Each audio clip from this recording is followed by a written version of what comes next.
আপনাদের সামনে আজকে যেটা নিয়ে এসেছি এটা হচ্ছে Samsung company 3 star refrigerator single door. কাস্টমারের প্রবলেম ছিল যে সামান্য একটু ফুটে যায় এবং গ্যাস লিকেজ হয়ে যায়।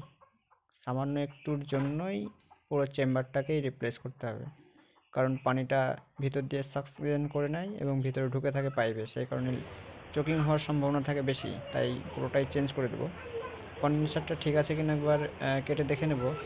এটা হচ্ছে হট ওয়াল বডি, এর কন্ডেন্সার সাইডে ভরা আছে। তো কন্ডেন্সারটা চেক করার জন্য আমরা ডিসচার্জের কন্ডেন্সারের লাস্ট পাইপটাকে দেখলাম, ঠিক আছে। কুলিং চেম্বারটাকেও ভিতর থেকে আমরা কেটে নেব, কুলিং চেম্বারটাকে আউট করব এবং নতুন কুলিং চেম্বার লাগাবো। কম্প্রেসারের খুব সুন্দর প্রেসার আছে। আমরা কুলিং চেম্বার বসানোর জন্য সাইডে ফুটো করে নিয়েছি, তারপরে কুলিং চেম্বার বসিয়ে পুরো ব্রিজিং করে নেব। ব্রিজিংয়ের পরে কুলিং চেম্বারটা দেখতেই পাচ্ছেন খুব সুন্দর হয়েছে এবং ফ্রেমটা বসিয়ে দেবো। সাইড দিয়ে যেটা ফুটো করে আমরা বসিয়েছি ওটা ফ্রেমটাও বসানো হয়ে গেছে।